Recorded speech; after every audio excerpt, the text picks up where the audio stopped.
तो last class हमने क्या पढ़ा था, कूलम्स लॉ, और उसके बेसिस पे न्यूमेरिकल्स वगैरह किए, है ना। चलो अब ये चैप्टर का नाम क्या था, ये चैप्टर का नाम था इलेक्ट्रिक चार्जेस एंड फील्ड। अब चार्जेस के बारे में हमने लास्ट 3 क्लासेस में पढ़ ली, है ना। आज के क्लास में हम बात करेंगे इलेक्ट्रिक फील्ड के बारे में। फील्ड क्या होता है इसको जरा समझते हैं।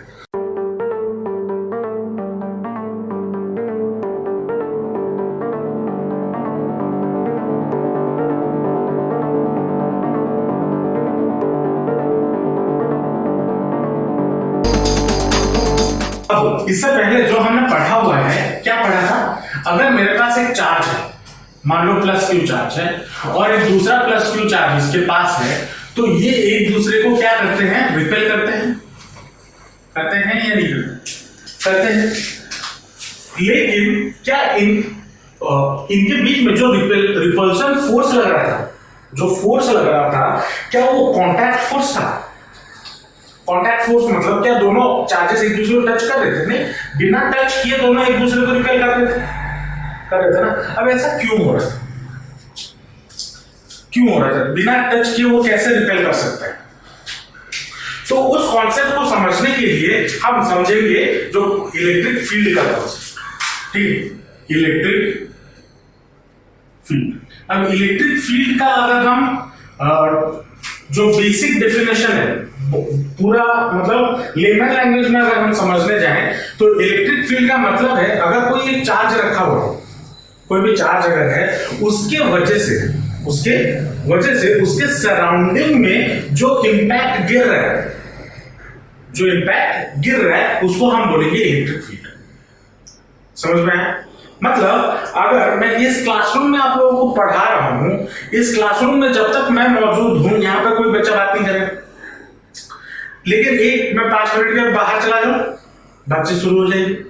चाहे वो क्लासरूम में हो, इधर की बात करो या स्कूल के क्लासरूम में बात करो, होता है ना। जब टीचर रहते हैं तब भी बातचीत नहीं होती, लेकिन जब टीचर चला जाता है तो बातचीत शुरू हो जाती है।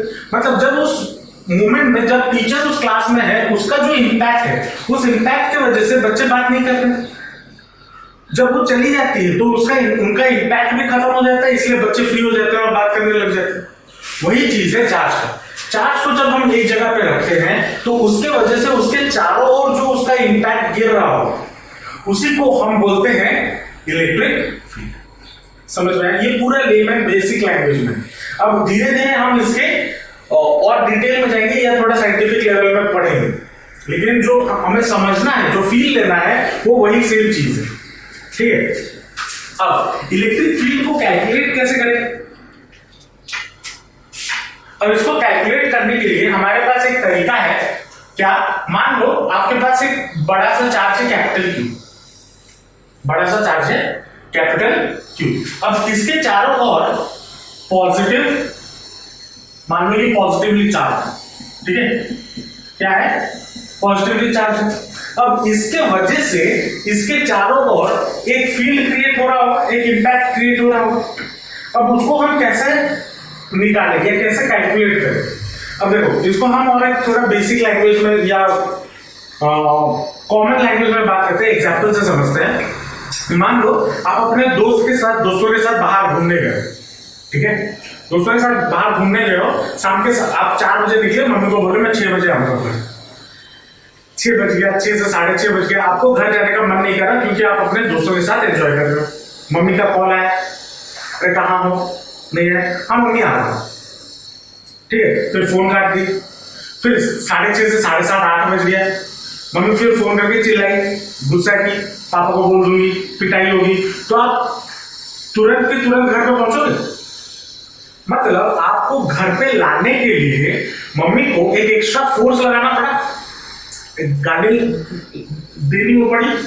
वैसे ही अगर मान लो ये पॉजिटिवली चार्ज है और इसके पास मैं और एक पॉजिटिव चार्ज, छोटा सा चार्ज इसके पास रख दूं, इसको मैं इसके पास अगर लेना चाहूं तो क्या ये चार्ज इसके पास आएगा? अपने आप नहीं आएगा, क्योंकि ये इसको रिपेल कर रहा हो, नहीं आएगा ना। तो मुझे इसको इधर लाने के लिए मुझे कुछ सर्टेन फोर्स लगाना पड़ेगा, एक्स्ट्रा फोर्स लगाना पड़ेगा, ताकि ये इस फील्ड के अंदर आ जाए। तो इससे हमें क्या पता चलता है, जो इलेक्ट्रिक फील्ड को हम कैसे डिफाइन कर सकते हैं, electric field E is equal to force applied on the charge या फिर ऑन द टेस्ट चार्ज। अब ये टेस्ट चार्ज क्या बताता हूं, test charge divided by test charge या चार्ज बोल सकते। अब ये क्या है इसको जरा समझते हैं। मान लो इसमें ये पॉजिटिवली चार्ज है, ठीक है, ये भी पॉजिटिवली चार्ज है। अब इसकी वजह से इलेक्ट्रिक फील्ड बहुत ज्यादा है इसके चारों, लेकिन ये वाला जो चार्ज है ये एक टेस्ट चार्ज है। अब टेस्ट चार्ज का मतलब क्या होता है, टेस्ट चार्ज का मतलब ये होता है कि इस चार्ज का वैल्यू इतना कम है कि उसके वजह से इसके चारों ओर कोई फील्ड क्रिएट नहीं हो रहा होगा, जो कि थ्योरेटिकल है, हाइपोथेटिकल, ठीक है। मतलब इसके चारों ओर कोई भी फील्ड क्रिएट नहीं हो रहा होगा, मतलब जो Q का वैल्यू होगा that tends to zero, zero नहीं हो रहा है, जीरो से पहले वाला नंबर जितना कम हो सकता है वो, तो जिसकी वजह से इसके चारों ओर कोई भी इलेक्ट्रिक फील्ड क्रिएट नहीं हो रहा होगा। अब जब कूलम्स फोर्स मैं इसमें लगाऊंगा, इन दोनों के बीच कुछ फोर्स लग रहा होगा जो कि कूलम्स लॉ से हम निकाल सकते हैं। क्या होगा, F is equal to K into capital Q into small q upon, मान लो इनके बीच में जो डिस्टेंस है वो है r, ठीक है। क्या हो गया, K Q upon r square, ये हो गया। अब मैंने यहाँ पे क्या बोला, इलेक्ट्रिक फील्ड हमारा क्या डिफाइंड है, force applied on the test charge divided by the charge या टेस्ट चार्ज, टेस्ट चार्ज। तो अगर मैं इसके साथ F डिवाइड कर दूं, ये फोर्स निकल गया। अब इसके साथ अगर F divided by small q कर देता हूं, जो टेस्ट चार्ज है, will be equal to K Q into small q divided by r square whole divided by small q, ये होगा क्योंकि बोथ साइड डिवाइड करना होगा q। अब ये q और ये q गेट्स कैंसिल, तो बचा कितना, F upon q is equal to K Q upon r square, और इसी को हम बोलते हैं इलेक्ट्रिक फील्ड, इसको हम बोलते हैं इलेक्ट्रिक फील्ड, ठीक है।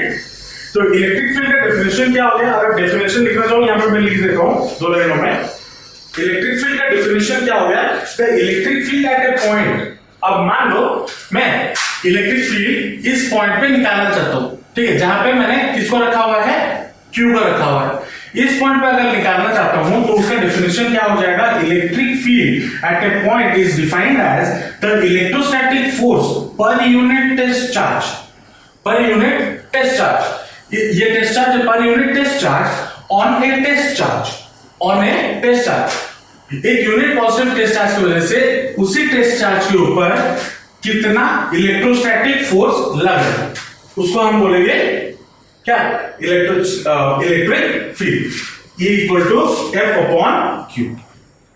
समझ में आया, पक्का। अब ये जो इलेक्ट्रिक फील्ड है ये हमारा कौन सा क्वांटिटी है, एक वेक्टर क्वांटिटी, वेक्टर क्वांटिटी, ठीक है। वेक्टर क्वांटिटी मतलब इसका डायरेक्शन मौजूद है। और इलेक्ट्रिक फील्ड का यूनिट क्या हो जाएगा, एसआई यूनिट, एसआई यूनिट आपका कितना हो जाएगा, F अपॉन Q। F क्या होता है, न्यूटन अपॉन कूलम, Q का कूलम, न्यूटन पर कूलम, तो ऐसा यूनिट आपका कितना हो गया, न्यूटन पर कूलम। अब यहां पर मैंने क्या बोला, इलेक्ट्रिक फील्ड क्या है, एक वेक्टर क्वांटिटी है ना। अब अगर इलेक्ट्रिक फील्ड एक वेक्टर क्वांटिटी है तो वेक्टर फॉर्म इसका क्या हो जाएगा, वही सेम चीज जो हमने कूलम्स लॉ में किया हुआ था। अगर मुझे वेक्टर फॉर्म निकालना है तो मैं क्या करूंगा, उसके साथ एक r कैप मल्टीप्लाई कर दूंगा, है ना। मतलब कोई भी चीज का अगर वेक्टर फॉर्म निकालना हो तो हम क्या करते हैं, उसके साथ एक r कैप या जिसके रिस्पेक्ट में हम निकाल रहे हैं उसका कैप लगा देते हैं। यहाँ पे किसके रिस्पेक्ट में निकाल रहे हैं, डिस्टेंस के रिस्पेक्ट में, तो r कैप लगा देंगे। तो वेक्टर फॉर्म, यहाँ पे वेक्टर फॉर्म क्या हो जाएगा, E equal to KQ upon r square into r cap, होगा या नहीं होगा। अब r कैप इक्वल टू क्या होगा, हमें क्या पता है, लास्ट क्लास हमने पढ़ा हुआ है, r cap is equal to क्या होता है, r vector divided by r vector का मैग्नीट्यूड, ये होता है। तो इधर मैं पुट कर दूंगा वही चीज, तो कि Q upon R square into are vector upon R vector का मैग्नीट्यूड, और आर वेक्टर का मैग्नीट्यूड दोनों तो सेम होता है, तो इसको मैं क्या लिख सकता हूं, कि Q upon r q into are vector equal to, ये आपका vector form of electric field आ गया। इलेक्ट्रिक फील्ड क्या होता है, ज्यादा कोई रॉकेट साइंस नहीं है। इलेक्ट्रिक फील्ड क्या है, अब देखो इसको और भी डिटेल में हम चलेंगे। बेसिकली हमें पहले ये समझना है कि इलेक्ट्रिक फील्ड है क्या।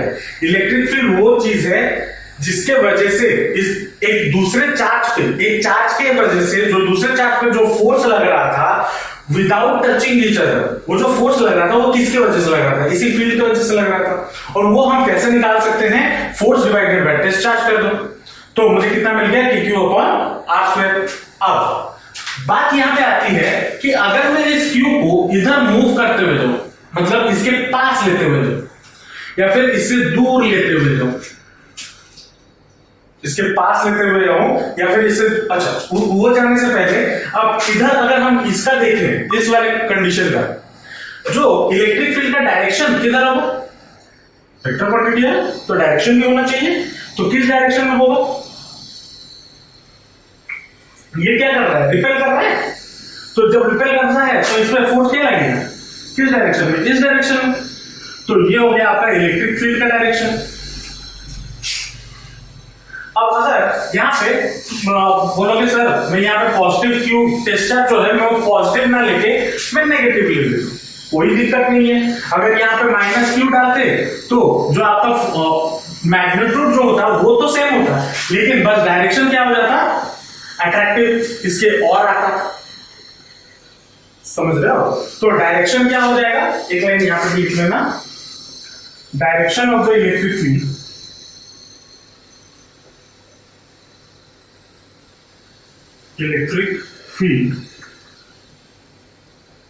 will be along the direction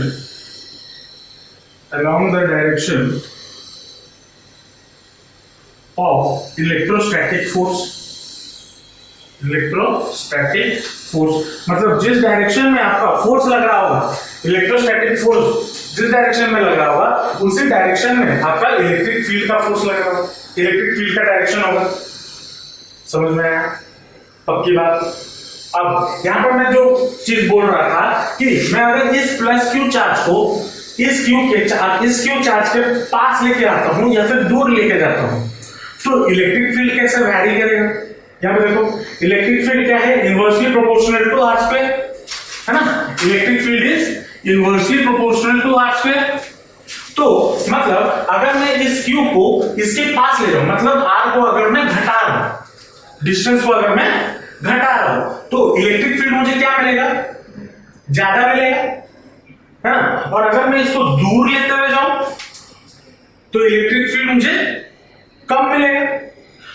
तो इसका जो ग्राफ होगा, electric field of the graph of the electric field with respect to R distance कैसा होगा, उसका ग्राफ एक छोटा सा बना लो। अगर मान लो ये आपका इलेक्ट्रिक फील्ड का डायरेक्शन है, ये मान लो आर है, तो कैसे वेरी कर रहा है, inversely proportional to R square, और उसका ग्राफ कैसा होता है, ऐसा होता है, ये ग्राफ होता है। मैं यहां पे क्या बोला कि जैसे जैसे मैं इस क्यूब को पास लेते हूं, अगर मैं पास लेते हुए आ रहा हूं मतलब मैं डिस्टेंस को क्या कर रहा हूं, डिक्रीज कर रहा हूं। अगर मैं डिस्टेंस को डिक्रीज कर रहा हूं तो इलेक्ट्रिक फील्ड क्या होना चाहिए, इंक्रीज होना चाहिए। तो अगर मैं डिस्टेंस को इतना डिक्रीज कर दूं कि वो इस सरफेस पे पहुंच जाए, मतलब सरफेस पे नहीं, सॉरी इसके अंदर पहुंच जाए, क्योंकि आज हम मेजर तो यहां से कर रहे हैं ना, सेंटर ऑफ द चार्ज से। मतलब अगर चार्ज यहां पे पहुंच जाए, मतलब वो पॉइंट यहां पे पहुंच जाए, आर हमारा 0 हो जाए, तो इलेक्ट्रिक फील्ड क्या होगा, यहां पे लिख दो, when R is equal to 0, electric field क्या हो जाएगा, कि Q अपॉन 0 और समथिंग बाय 0 इक्वल टू क्या होता है, एनीथिंग डिवाइडेड बाय 0 क्या होता है, अनडिफाइंड। होता है ना, एनीथिंग डिवाइडेड बाय 0 अनडिफाइंड होता है। मतलब अगर मैं इस चार्ज को इसके सेंटर के अंदर ले आऊं तो मुझे जो इलेक्ट्रिक फील्ड है वो कुछ मिलेगा नहीं। अब इसको हम आगे नेक्स्ट क्लासेस में, आगे वाले क्लासेस में भी पढ़ेंगे कि, या फिर मैंने पिछले क्लासेस में पढ़ाया हुआ है क्या, कोई क्लोज सरफेस के अंदर इलेक्ट्रिक फील्ड 0 होता है? नहीं होता है। हाँ, तो आगे वाले क्लासेस में हम पढ़ेंगे कि कोई भी क्लोज सरफेस के अंदर, क्लोज कंडक्टर के अंदर इलेक्ट्रिक फील्ड हमेशा 0 होता है। ठीक है, और उसका प्रूविंग भी है, वो भी प्रूफ करेंगे हम आगे क्लासेस में, प्रूफ करेंगे। तो अब इस अभी के लिए ये याद रखो, अगर मैं इस प्लस क्यूब को इधर अंदर ले आऊं, 0 ले आऊं, अंदर कर दूं, तो मुझे इसके अंदर कोई इलेक्ट्रिक फील्ड नहीं मिलेगी। मतलब अब इसको जरा समझना, जैसे मैं बाउंड्री को टच किया, बाउंड्री को अगर टच करता हूं, इसका मतलब ये नहीं है कि R 0 हो गया, नहीं। R हम कहां से मेजर करते हैं? चार्ज के सेंटर से, कूलम्ब लॉ में पढ़ाया हुआ था, चार्ज के सेंटर से मेजर कर रहे हैं। जैसे ही मैं इस चार्ज को इसके बाउंड्री पे टच करवाता हूं, तब मुझे कुछ ना कुछ इलेक्ट्रिक फील्ड मिलेगा।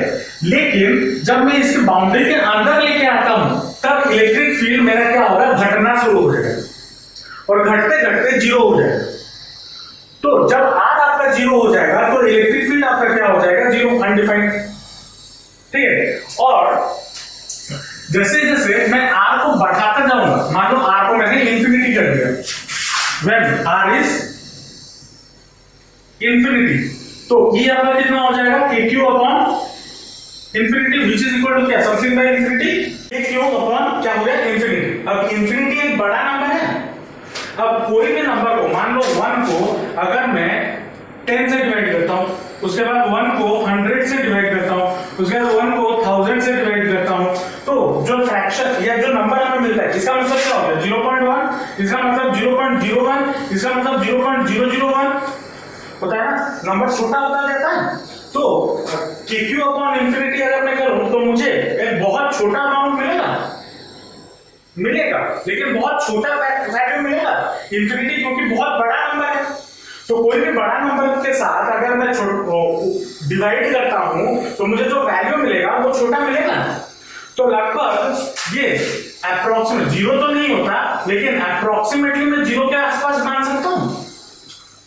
मतलब जब मैं इस क्यूब को इंफिनिटी पे ले लूं तो ऐसा हो सकता है कि मुझे इसके वजह से वहां पे कोई इलेक्ट्रिक फील्ड ना मिले, या फिर इलेक्ट्रिक फील्ड मिलेगा, लेकिन थियोरेटिकली मैं हाइपोथेटिकल मान रहा हूं, नहीं मिलेगा, लेकिन एक्चुअली इलेक्ट्रिक फील्ड मिलेगा, क्योंकि कुछ ना कुछ तो वैल्यू होगा। ये मैंने अप्रोक्सीमेटली 0 माना है, क्यों, क्योंकि इंफिनिटी से डिवाइड करते वक्त वो नंबर इतना छोटा हो जाएगा कि दैट टेंड्स टू 0 हो जाएगा ना, लेकिन इलेक्ट्रिक फील्ड कुछ ना कुछ तो मिलेगा इंफिनिटी में। तो यहां पर हमने क्या देखा कि अगर मैं डिस्टेंस को बहुत छोटा कर देता हूं, बहुत छोटा मतलब 0 अगर ले आता हूं, इलेक्ट्रिक फील्ड मुझे 0 मिल रहा है। और अगर मैं इसको बहुत दूर ले जाता हूं, मतलब R को इनफिनिट पे रखता हूं, मतलब इस क्यूब को इनफिनिट पे रखता हूं, तब भी मुझे इलेक्ट्रिक फील्ड अप्रोक्सीमेटली 0 के बराबर मिल जाता है। समझ रहे हो? अब तो इसी से हमारा वो जो ग्राफ था, वो ग्राफ हमारा बनेगा, E और R का ऐसा ग्राफ बने, ठीक है, ऐसा ग्राफ आपका इलेक्ट्रिक फील्ड और R के बीच में ये ऐसा ग्राफ बने। समझ में आया? पक्की बात? चलो, अब यहां पे हमने एक टेस्ट चार्ज रखा था, है ना? अच्छा, इसको और एक समझ लिख लिया सर। यहां पे हमने क्या देखा, एक बड़ा सा चार्ज था और उसके सामने एक छोटा सा टेस्ट चार्ज रखा। लेकिन मान लो यहां पे मेरे पास प्लस क्यू चार्ज है, यहां पे मेरे पास माइनस क्यू चार्ज है, मान लो ये Q1, ये Q2 और एक माइनस Q3 चार्ज है, और या फिर प्लस Q3 चार्ज। ठीक है, मुझे इन तीनों के वजह से इस पॉइंट पे इलेक्ट्रिक फील्ड निकालने के लिए बोला है।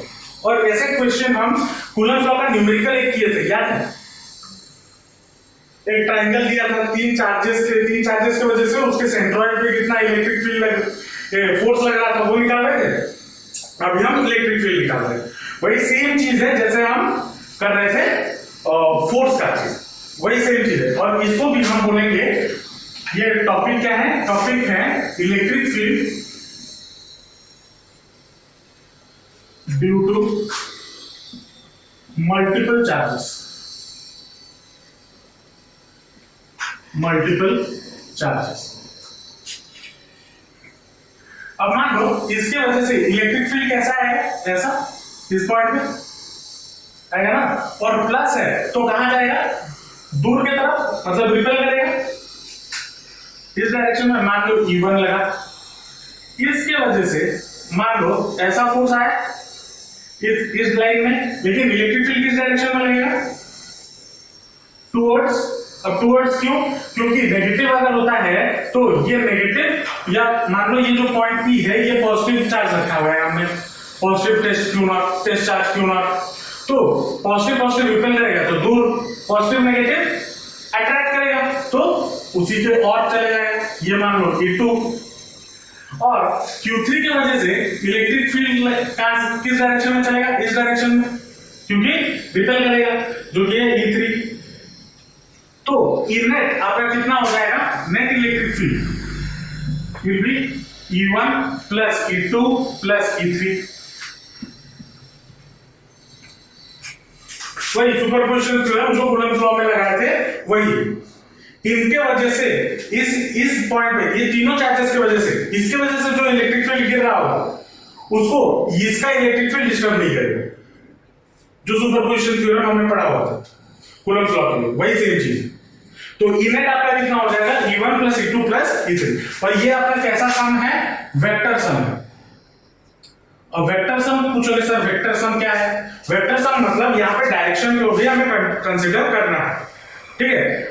अगर प्लस चार्ज की वजह से है तो उसको ऐड कर रहे हो, और नेगेटिव की वजह से है तो उसको सब्सट्रैक्ट करना है, प्लस उसका जो एंगल वगैरह भी होता है, थीटा वगैरह, उसको भी कंसीडर करना है वेक्टर सम करते वक्त, इसलिए यहां पे इसको वेक्टर सम बोला जाता है, ठीक है। तो इसको अगर हम लिखें दो लाइनों में तो इसको हम ऐसा लिख सकते हैं, electric field due to multiple charges, ठीक है, electric field due to multiple charges is the vector sum of the electric fields produced by the individual charges. Individual charges की वजह से जो इलेक्ट्रिक फील्ड बन रहा होगा उसको हम वेक्टर सम कर देंगे, ऐड कर देंगे। समझ में आया, पक्का। जो नेक्स्ट चीज हमें पढ़ना है वो है आपका इलेक्ट्रिक फील्ड लाइंस। अब ये क्या है, आप क्लास 10 तक ज्योग्राफी पढ़े हो ना, लॉन्गिट्यूड्स लैटिट्यूड्स होते हैं, कहां पे होते हैं, कहां पे होते हैं, अर्थ पे, मतलब अर्थ पे बैठ के कोई ऐसे सर्कल घुमाया हुआ उसके ऊपर, ग्लोब पे होता है, अर्थ पे नहीं, ग्लोब पे होता है। लेकिन ग्लोब में हम उसको बनाते क्यों हैं, वो सारे जो लाइन्स हैं, या इक्वेटर हो गया या ये हो गया, अर्थ पे ऐसा तो कुछ लाइन है, वो बनाया क्यों जाता है, ताकि हम अपने काम निकलवा सके, टाइम निकालना हो, पोजीशन निकालना हो, लॉन्गिट्यूड लैटिट्यूड निकालना हो, मतलब लोकेशन, जीपीएस लोकेशन निकालना हो, तो उन सबसे हमें लॉन्गिट्यूड और लैटिट्यूड का बहुत मदद मिलता है।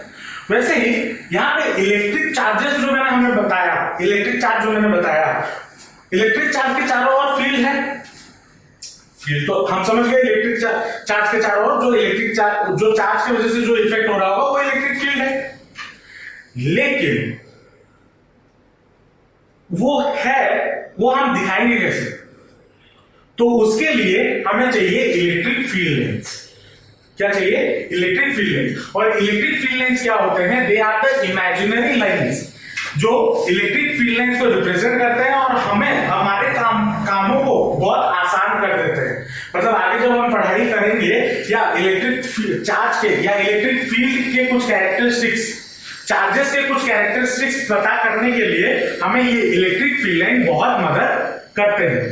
तो इसीलिए हमें इलेक्ट्रिक फील्ड लाइन का जानना या समझना उसको जरूरी है, ठीक है। तो पहले लिख लो इलेक्ट्रिक फील्ड लाइन का डेफिनेशन क्या है।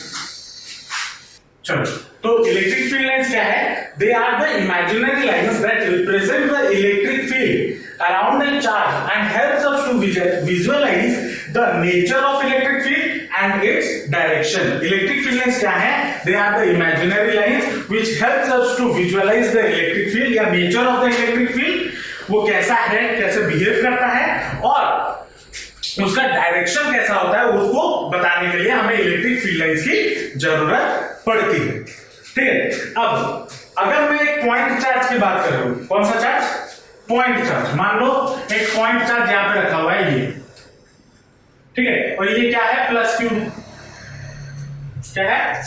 प्लस क्यू है। हमने क्या देखा, अगर एक टेस्ट चार्ज को हम यहां पे रखते हैं और मान लो कोई एक रैंडम सा बड़ा वाला चार्ज इधर कहीं रखा हुआ, ठीक है, जो कि पॉजिटिव इन नेचर है, अगर मैं इधर रखता तो ये इस पे किस डायरेक्शन में फोर्स लगाता? ये भी पॉजिटिव है, इधर जो बड़ा वाला चार्ज है वो भी पॉजिटिव है, लेकिन उसका इलेक्ट्रिक फील्ड लाइन इसके चारों ओर मौजूद है, तो वो फोर्स इस पे किस डायरेक्शन में लगाता? इस डायरेक्शन में, मतलब इसको रिपेल करता या नहीं करता? और अगर यहां पे नेगेटिव होता तो ये उसको अट्रैक्ट करता।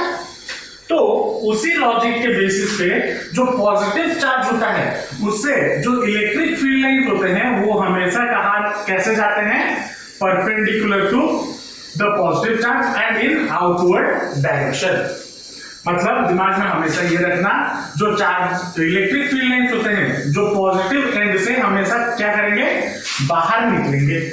और अगर ये प्लस क्यू के लिए था, अगर माइनस क्यू होता तो तब उसका क्या होता? उसके अंदर की ओर जाते।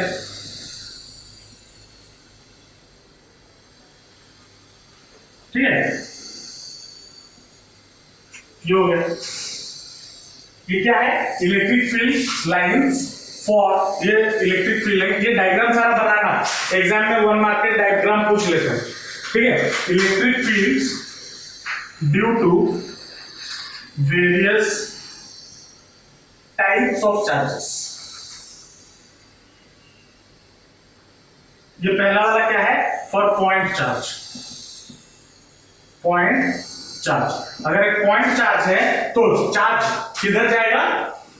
चार्ज से, पॉइंट चार्ज से हमेशा इलेक्ट्रिक फील्ड लाइन बाहर की ओर, और अगर नेगेटिव चार्ज है तो उसके अंदर की ओर।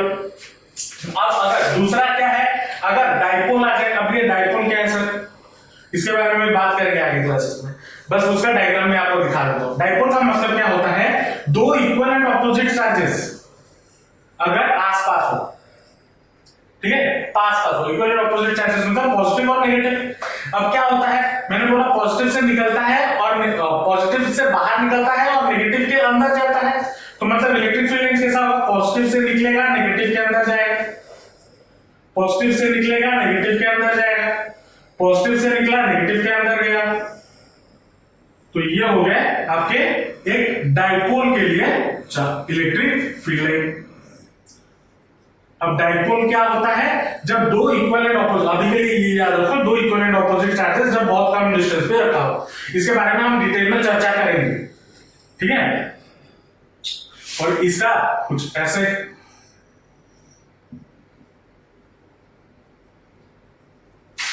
ये हो गया। अब अगर दो इक्वल चार्जेस होते, मतलब अगर सिर्फ यहां पे एक पॉजिटिव चार्ज और एक पॉजिटिव चार्ज होता, तब कैसा होता? तब इधर से भी बाहर निकलता, इधर से भी बाहर निकलता, इधर से भी बाहर निकलता और इधर से भी बाहर निकलता, दोनों आसपास आएंगे लेकिन कभी एक दूसरे को टच नहीं करेंगे। ठीक है, ये हो गया आपका electric field for two equal and opposite charges अगर वो आसपास रहे। ठीक है, अब ये हो गया सी। अब डी के लिए और क्या आपको एग्जाम में पूछ सकता है? मान लो एक सीट ऑफ चार्ज है, सीट ऑफ चार्ज मतलब एक पेपर ले लिया आपने और पेपर को आपने पॉजिटिव चार्ज कर दिया, तो उसमें से इलेक्ट्रिक फील्ड लाइंस कैसे निकलेंगे? हमेशा परपेंडिकुलर, मतलब इधर बाहर की ओर। अब बाहर की ओर तो मैं बना नहीं सकता, तो बनाने के लिए मैं थोड़ा तिगड़म क्या लगाऊंगा, इसको पेपर को थोड़ा टेढ़ा बना दूंगा, तो इलेक्ट्रिक फील्ड लाइंस बाहर की ओर। ऐसे इधर से भी बाहर की ओर और पीछे के साइड से भी बाहर की ओर। और कब? जब ये पॉजिटिव चार्ज हो, और अगर नेगेटिव होता तो अंदर की ओर इलेक्ट्रिक फील्ड लाइन का डायरेक्शन। ठीक है,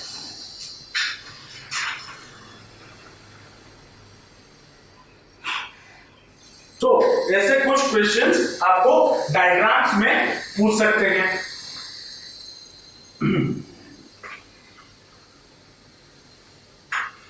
अब चलो, ये तो हमने पढ़ लिया सर, चलो ये तो समझ में आ गया कि इलेक्ट्रिक फील्ड लाइंस के डायरेक्शंस क्या हैं, लेकिन इलेक्ट्रिक फील्ड लाइंस के प्रॉपर्टीज क्या हैं, तो उसके बारे में थोड़ा चर्चा करेंगे। चलिए डायग्राम बना लो, फिर उसके बारे में बात करेंगे। अब इसके प्रॉपर्टीज के बारे में बात करते हैं। पहला जो प्रॉपर्टी है, properties of electric field line, properties में पहला जो प्रॉपर्टी है, पहला प्रॉपर्टी क्या है? देखो यहां पे मैंने क्या बोला, इलेक्ट्रिक फील्ड लाइन, जो मैंने यहाँ पे एक डायग्राम बनाया था, देखो ये पॉजिटिव और ये नेगेटिव क्या होता था, पॉजिटिव से निकलता था, नेगेटिव पे खत्म हो जाता है ना। तो क्या ये कंटिन्यूअस कर्व्स है?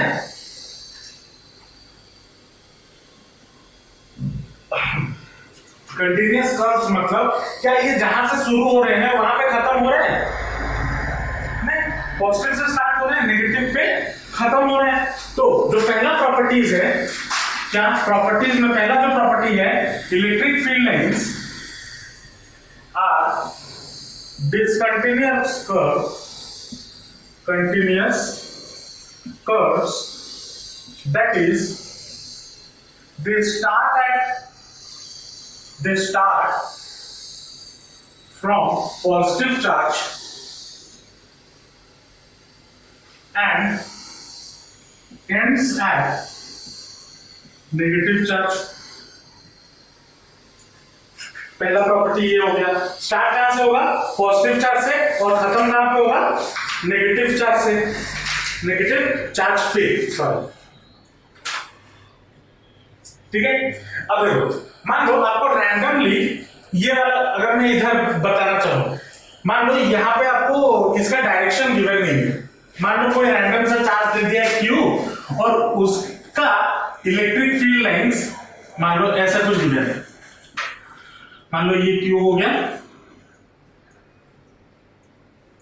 Q हो गया, और कुछ इलेक्ट्रिक फील्ड लाइंस ऐसे इसका गिवन है।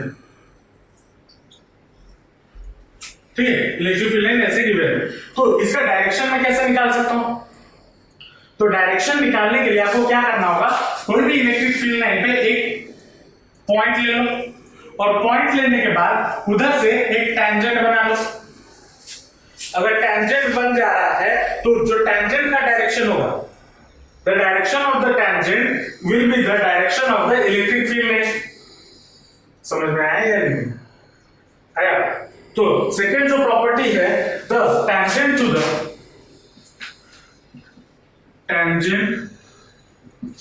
The electric field line,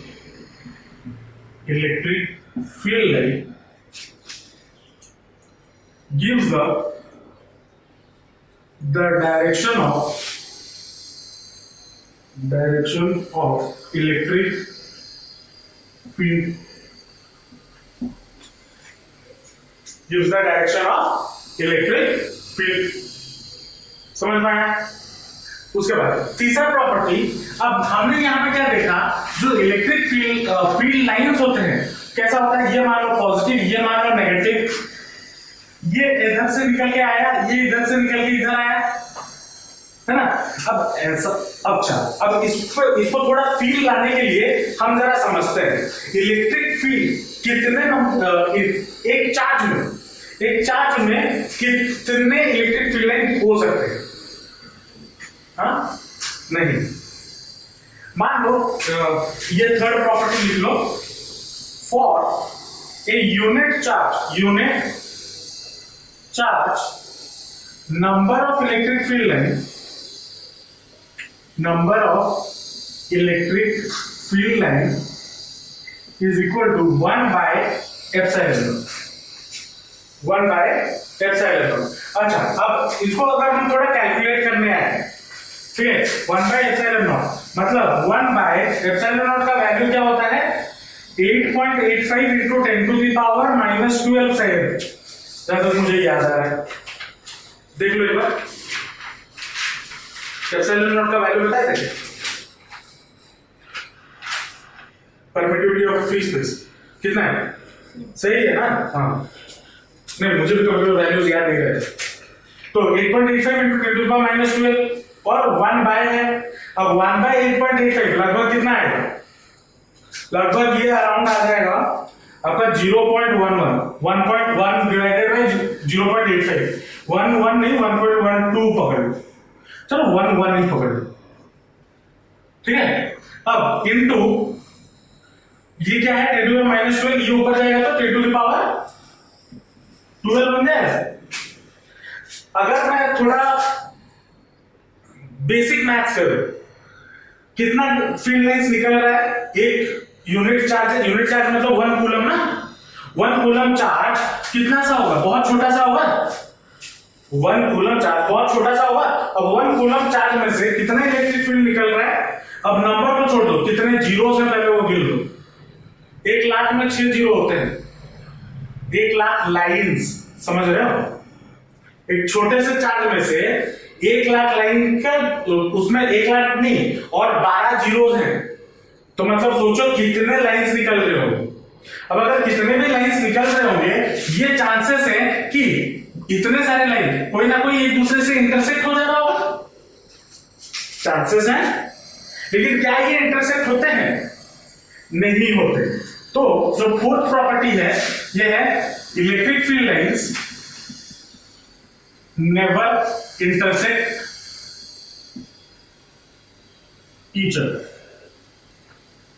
never intersect each other. अब अगर क्वेश्चन पूछ ले कि क्यों इंटरसेक्ट नहीं करता, तो उसको दिखाने के लिए हम उसका रीजन यहां पे मैं बता रहा हूं, रीजन क्यों इंटरसेक्ट नहीं करता। देखो मान लो ले दो इलेक्ट्रिक फील्ड इंटरसेक्ट कर रहे हैं, ठीक है, मैं दो अलग अलग कलर के पेन से दिखाता हूं तो आपको समझ में आ जाएगा। मान लो ये एक इलेक्ट्रिक फील्ड लाइन है ब्लू कलर का पेन का, जिसका डायरेक्शन ये है, ठीक है, और एक रेड कलर में मान लो एक इलेक्ट्रिक फील्ड लाइन ये है जो इस डायरेक्शन में।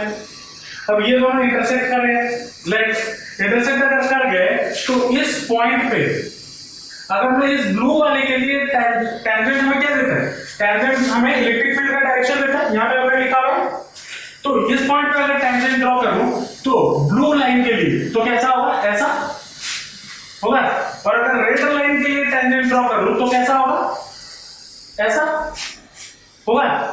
अब यहां पर हम क्या देख रहे हैं, एक पॉइंट का एक ही टाइम पे दो दो डायरेक्शन निकाल रहे हैं, क्या कभी वो पॉसिबल है? एक ही टाइम पे आप दो जगह पे रह सकते हो, तो एक ही पॉइंट का दो डायरेक्शन कभी पॉसिबल हो सकता है? नहीं हो सकता। तो इसीलिए इलेक्ट्रिक फील्ड लाइन कभी इंटरसेक्ट नहीं कर सकते। इसका रीजन लिखना हो तो मैं दो लाइनों में लिख देता हूं। ये समझ में आया? मैं बस समझा दिया हूं। तो ये आपका रीजन है कि क्यों दो इलेक्ट्रिक फील्ड लाइन कभी इंटरसेक्ट नहीं करते। क्या है? If they intersect, then there will be two tangents at the point of intersection, and hence two direction of the electric field line at the same point, which is not possible. ठीक है?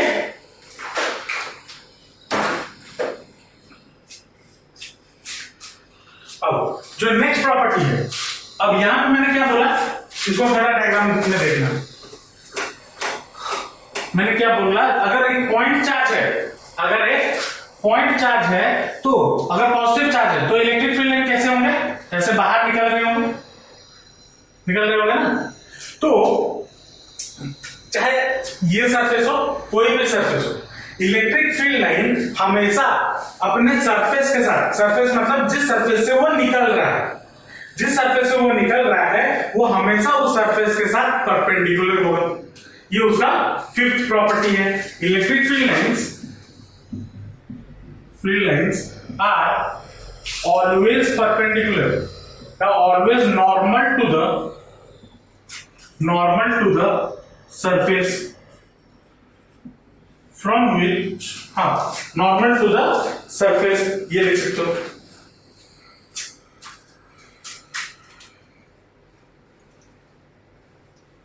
ठीक है, ये उसका पांचवा property है। और क्या प्रॉपर्टी है, जहां पे, अब यहां देखो, जैसे मैंने बोला कि इतना number of electric field lines होंगे, तो यहां से मान लो इतने number of electric field lines निकल रहे होंगे, तो कैसा होगा इसका डायग्राम, बहुत क्राउडिंग होगा। लेकिन जैसे जैसे हम दूर जाते जाएंगे वो फैलता हुआ जाएगा। मतलब इलेक्ट्रिक फील्ड लाइंस कहां पे जा, या इलेक्ट्रिक फील्ड इंटेंसिटी, अब पूछोगे सर इलेक्ट्रिक फील्ड इंटेंसिटी क्या है? इलेक्ट्रिक फील्ड इंटेंसिटी वही इलेक्ट्रिक फील्ड है जो हमने निकाला, क्या निकाला, E equal to KQ upon R², इसको इलेक्ट्रिक फील्ड इंटेंसिटी भी बोलते हैं। ठीक है, तो अगर कहीं पे इलेक्ट्रिक फील्ड इंटेंसिटी लिखा हुआ दिख जाए तो घबराना मत, इलेक्ट्रिक फील्ड इंटेंसिटी दोनों सेम चीज है। ठीक है, इलेक्ट्रिक फील्ड इंटेंसिटी का मतलब क्या है, उसका क्या बोलो, ज्यादा वो कहां पे होता है। ठीक है, जैसे कि फॉर एग्जांपल आप जिद किसके सामने ज्यादा करते हो, आपके रिलेटिव के सामने या अपने मम्मी पापा के सामने? मम्मी पापा के सामने ना। वैसे ही जो इलेक्ट्रिक फील्ड लाइंस होते हैं उनका इंटेंसिटी जहां पे क्राउडिंग ज्यादा होगा, मतलब इलेक्ट्रिक फील्ड लाइंस का क्राउडिंग जहां पे ज्यादा होगा वहां पे इलेक्ट्रिक फील्ड का इंटेंसिटी ज्यादा होगा, जहां पे क्राउडिंग कम होगा वहां पे इलेक्ट्रिक फील्ड का इंटेंसिटी कम होगा। तो छठा प्रॉपर्टी, intensity of electric field more, ये ऐसे लिख लो, more the crowding of electric field lines, more is the electric field intensity. जितना ज्यादा क्राउडिंग उतना ज्यादा इलेक्ट्रिक फील्ड का इंटेंसिटी, जितना कम क्राउडिंग उतना कम इलेक्ट्रिक फील्ड का इंटेंसिटी।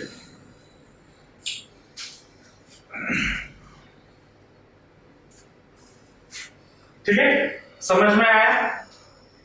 तो ये थे आपके आज के क्लास में हमने जो चीजें बात की, क्या क्या बात की, थोड़ा एक बार ओवरव्यू कर लेते हैं। क्या क्या बात की, इलेक्ट्रिक फील्ड क्या होता है समझा, electric field due to multiple charges क्या होता है समझा, और इलेक्ट्रिक फील्ड लाइंस क्या होता है समझा, और उसके various combination of electric field के वजह से, चार्जेस के वजह से इलेक्ट्रिक फील्ड लाइंस कैसे होंगे वो हमने डायग्राम के थ्रू समझा।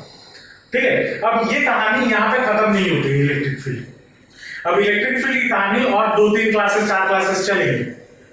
ठीक है, लेकिन ये बेसिक इंट्रोडक्शन था जहां पे आपको इलेक्ट्रिक फील्ड क्या है वो समझना जरूरी है। नेक्स्ट क्लास हम ये समझेंगे electric field due to various objects. Various objects मतलब हमने अभी तक यहाँ पे जो भी बात की वो कैसा चार्ज था, वो एक पॉइंट चार्ज था। लेकिन क्या हो कि अगर मैं इस कॉपी के ऊपर बहुत सारे चार्जेस डालूं तो इसके वजह से इलेक्ट्रिक फील्ड कैसा होगा। मान लो मैं एक लंबा सा रॉड ले लूं, उसको चार्ज कर दूं, उसके वजह से इलेक्ट्रिक फील्ड कैसा होगा। तो उन सब के बारे में हम नेक्स्ट क्लास बात करेंगे। और हाँ, नेक्स्ट क्लास बात करेंगे। समझ में आया आज का क्लास? पक्का? कोई डाउट? चलो मिलते हैं नेक्स्ट क्लास।